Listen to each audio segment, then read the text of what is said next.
নমস্কার বন্ধুরা, আজকে আমি আপনাদের শোনাবো জিনের ছায়া। এই ঘটনাটির সঙ্গে আমি প্রত্যক্ষভাবে জড়িত। কতটা সত্যি কতটা কল্পনা আজও আমার অজানা। আমাদের বাড়ির ঠিক উল্টো দিকে পিউদির ফ্ল্যাটে। পিউদি আমার দিদি, বন্ধুর মতো। আমরা একে অপরের কাছে নিজেদের সমস্ত সুখ দুঃখের কথা শেয়ার করি। সেদিন বিকালে হঠাৎ ফোন পিউদির। রিসিভ করতেই ওপাশ থেকে বলে উঠল, এখনই তৈরি হয়ে নে, এক জায়গায় যেতে হবে। আমি এপাশ থেকে, কি, কেন, কোথায়? কিছু জিজ্ঞেস করবার আগেই বলল, রাস্তায় যেতে যেতে সব ঘটনা খুলে বলবো, এখন সময় নেই হাতে। অতঃপর আমি তৈরি হয়ে বেরিয়ে পড়লাম। পিউদি রাস্তায় অপেক্ষা করছিল। হাত ধরে টানতে টানতে গাড়িতে বসালো। গাড়িতে বসে জিজ্ঞেস করলাম, কি হয়েছে, ঘটনাটা একটু খুলে বলবে? কিছুই তো বুঝতে পারছি না। কোথায় নিয়ে যাচ্ছ, কেন নিয়ে যাচ্ছ? দেখলাম মুখ চোখ থমথমে পিউদির। বলল, ব্যাপারটা আমিও ঠিক জানি না রে, তবে সাধারণ ব্যাপার না এটা। কিছু তো একটা অলৌকিক ক্রিয়াকলাপ আছে, আর সেজন্যই তো তোকে নিয়ে যাচ্ছি। তুই সঙ্গে থাকলে আমিও একটু সাহস পাই মনে। আর কিছু জিজ্ঞেস করলাম না। আমাদের গাড়ি এসে দাঁড়ালো শহরের কোলাহল থেকে বেশ দূরে একটা ফ্ল্যাটের সামনে। বেশ নির্জন শান্তিপূর্ণ জায়গা। চারিদিকে বড় বড় কিছু গাছও আছে। নির্জন শান্তিপূর্ণ জায়গার প্রতি আমার শুরু থেকেই দুর্বলতা। পিউদিকে বললাম, এ তো আমার জন্য আদর্শ জায়গা গো। দারুণ গল্প লিখতে পারবো এরকম পরিবেশে থাকলে। পিউদি নির্বিকার।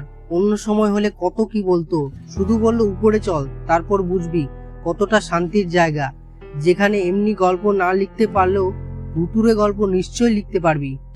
পিউদির কথা বলার ভঙ্গিতে এমন কিছু ছিল যে আর কথা না বাড়িয়ে পিউদির সঙ্গে লিফটের দিকে এগিয়ে গেলাম। চারতলার একটি ফ্ল্যাটের কলিং বেল বাজতেই একটা ভদ্রমহিলা দরজা খুলে দিলেন। পিউদিকে দেখেই বললেন, কি অবস্থা হয়েছে দেখ তোর বোনের, এভাবে আর কতদিন চলবে? আমি তো বিন্দু বিসর্গ বুঝতে পারছি না ওদের কথা। একটু পর পিউদি পরিচয় করিয়ে দিল, এই ভদ্রমহিলা আসলে পিউদির মাসি। এই মাস 6 হলো ওনারা এই ফ্ল্যাটটা নিয়েছেন, শহরের কোলাহল থেকে দূরে থাকতে। কিন্তু কে জানতো এই জিনিস অপেক্ষা করেছিল ওনাদের জন্য। পিউদির মেসোমশাই খুবই নিরীহ স্বভাবের মানুষ। ভেবেছিলেন রিটায়ার লাইফে একটু শান্ত পরিবেশে থাকবেন, কিন্তু এই শান্ত পরিবেশ যে ওনাদের জন্য এত অশান্তির কারণ হয়ে উঠবে তা ওনারা বুঝতে পারেননি। এবার শুরু থেকে ঘটনাটি বলল পিউদির মাসি। এই ফ্ল্যাটে যখন ওনারা এসেছিল তখন সবকিছুই খুব স্বাভাবিক ছিল, কোনো রকম অস্বাভাবিক ব্যাপার ছিল না। যত ভীতিজনক ঘটনার সূত্রপাত হয়েছে ওনাদের একমাত্র মেয়ে রিমিতার এই ঘরে আসার পর। আসলে রিমিতা পড়াশোনা করে ব্যাঙ্গালোরে। ছুটিতে মা বাবার সঙ্গে সময় কাটাতে এসেছে।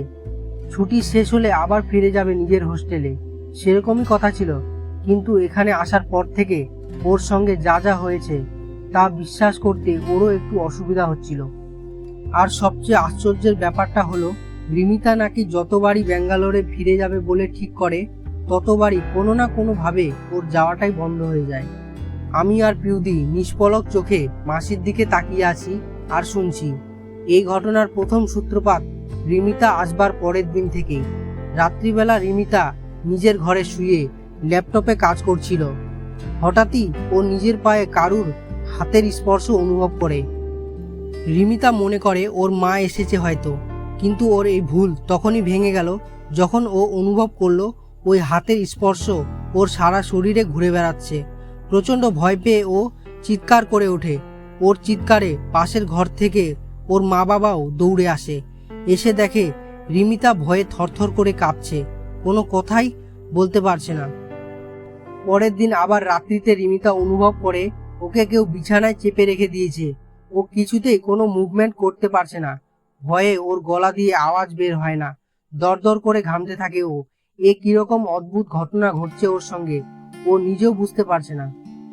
এর পরের ঘটনা আরো সাংঘাতিক। ভয়ে রিমিতা সেদিন রাতে ওর মাকে ওর সঙ্গে নিয়ে শুয়েছিল। সব ঠিকঠাক ছিল।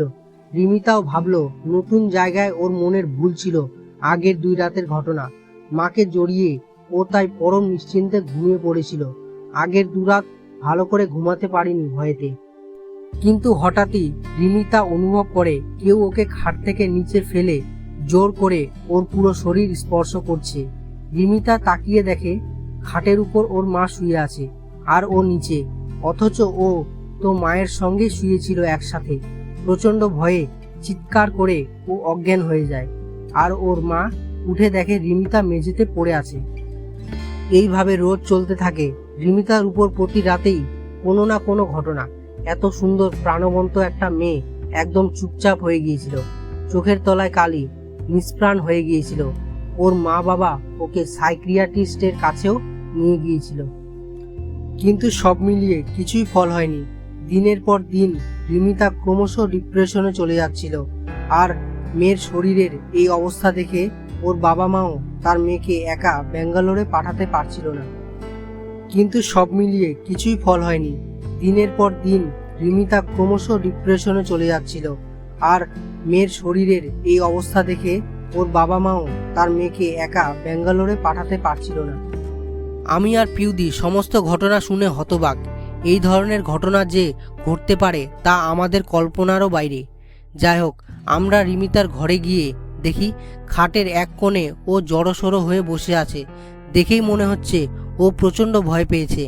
আমি আর পিউদি ওর কাছে যেতেই পিউদিকে জড়িয়ে ঝরঝর করে কেঁদে ফেলল। খুব কষ্ট হচ্ছিল ওকে দেখে, খুব অসহায় মনে হচ্ছিল। কি অবস্থা হয়েছে মেয়েটার, এভাবে চলতে থাকলে তো ও শেষ হয়ে যাবে। পিউদি আমাকে বলল, ঘরে ফোন করে বলে দে আজ আমরা এখানেই থেকে যাব। মেয়েটাকে এভাবে ছেড়ে দেওয়া ঠিক মনে হচ্ছে না। বলে দিলাম যে যার বাড়িতে। সত্যি কথা বলতে কি, আমারও ইচ্ছা করছিল কি হয় রোজ রাতে রিমিতার সঙ্গে, সেটা প্রত্যক্ষ করার। কতটা সত্যি ব্যাপারটা সেটা জানতেই হবে আমাদের। আমরা দুজন ওখানে থাকতে রিমিতা আর ওর বাবা মাও একটু সাহস পেয়েছিল। সবাই ডিনার করলাম একসাথে। পিউদি আর আমি বিভিন্ন রকমের কথা বলে রিমিতার মনটাকে ওইসব ঘটনা থেকে সরিয়ে রাখতে চাইলাম। রিমিতাও অনেকদিন পর হাসি খুশি লাগছিল একটু। মনে মনে আমরা দুজন নিশ্চিন্ত হচ্ছিলাম, যাক এতদিনে মেয়েটা এই ঘটনা থেকে সরে আসতে চেষ্টা করছে অন্তত। কিন্তু সত্যি কি তাই? আমাদের এই ধারণা যে কতটা ভুল ছিল তা কিছুক্ষণের মধ্যেই আমরা দুজনে বুঝতে পারলাম। সেই রাতে আমি আর পিউদি দুজনে রিমিতার ঘরে শুলাম। অনেক রাত অবধি গল্প করলাম সবাই, তারপর শুতে গেলাম। ঠিক মাঝরাত্রিতে কিসের একটা আওয়াজে আমার ঘুম ভেঙে গেল। দেখি পাশে রিমিতা নেই। তাড়াতাড়ি উঠে পিউদিকে ডাকলাম, আর তারপর আমরা যা দেখলাম তা বাস্তব নাকি আমাদের চোখের ভুল কিছুই বুঝতে পারছিলাম না। দেখি রিমিতা দেওয়ালের সঙ্গে এমন ভাবে চেপে দাঁড়িয়ে আছে যেন মনে হচ্ছে কেউ ওকে চেপে রেখে দিয়েছে। এক বিন্দু নড়াচড়া করার ক্ষমতা নেই ওর। ওর মুখটা একটু উপরে করে ধরলে যেরকম অবস্থানে থাকে সেভাবে আছে, আর ভীষণ ভয়ে রিমিতার পুরো শরীর কাঁপছে। ওর মুখ অস্বাভাবিক রকমের ভীতিজনক। আমি আর পিউদি ওর কাছে গিয়ে ওকে ওখান থেকে সরিয়ে আনতে গেলাম, কিন্তু অবিশ্বাস্যভাবে আমরা দুজনেই ওকে এক চুলও নাড়াতে পারলাম না। ওর শরীরটা পাথরের মতো স্থির হয়ে আছে। এদিকে আমাদের চিৎকার চেঁচামেচিতে মাসি আর মেসোমশাইও এসে গেছেন। ওরাও রিমিতার এই অবস্থা দেখে ভয়ে স্থির হয়ে আছে। আমি আর পিউদি ক্রমাগত রিমিতাকে সরিয়ে আনার চেষ্টা করছি, কিন্তু কোনোভাবেই পারছিলাম না। ওই পরিস্থিতিতে ঠিক কি করা উচিত আমাদের বুঝতে পারছিলাম না কেউই। এবার আমি অনুভব করতে পারছিলাম যে এই পরিবার গত 6 মাস ধরে কি পরিস্থিতির মধ্যে দিয়ে যাচ্ছে। আমাদের চোখের সামনে রিমিতা এইভাবে ঘন্টা দুয়েক থাকার পর অজ্ঞান হয়ে পড়ে গেল। তখন হালকা ভোরের আলো ফুটতে শুরু করেছে। কিংকর্তব্য বিমূঢ় আমরা 4 জন রিমিতাকে ধরে বিছানায় শুইয়ে দিলাম। পরের দিন সকালে চা খেতে খেতে আমি আর পিউদি শুধু এটাই ভাবছিলাম, কি করে রিমিতাকে তার এই অসহনীয় জীবন থেকে মুক্ত করে স্বাভাবিক জীবনে ফিরিয়ে আনবো। মাসির বাড়ির কাজের মেয়েটি হঠাৎ আমাদের সামনে এসে দাঁড়ালো, যেন কিছু বলতে চাইছে। পিউদি আর আমি দুজনেই জিজ্ঞেস করলাম, কিছু বলবে? মেয়েটি ঘাড় নেড়ে হ্যাঁ বলল। বললাম, বলো কি বলবে? মেয়েটি বলল, এই বাড়িতে যা কিছু ঘটছে তাও জানে। ভাবলাম জানতেই পারে, সারাদিন থাকে, এত বড় ঘটনা না জানাটাই অস্বাভাবিক। মেয়েটি বলল, দিদি তোমরা আমার সঙ্গে চলো, তোমাদের এক জায়গায় নিয়ে যাব। তোমরা তোমাদের সব প্রশ্নের উত্তর সেখানে গেলে পেয়ে যাবে। আমি আর পিউদি একে অপরের মুখ চাওয়াচাই করছি। তারপর দুজনেই বললাম, চলো, কোথায় নিয়ে যাবে? আমরা যেতে রাজি আছি। আসলে রিমিতাকে এই কষ্ট থেকে যে কোনো ভাবে আমরা বের করবই। কাজের মেয়েটি আমাদের হেঁটেই যেতে বললো ওর সঙ্গে। এমনিতেই নির্জন জায়গা, কোনো কোলাহল নেই, গাড়ির আওয়াজ নেই।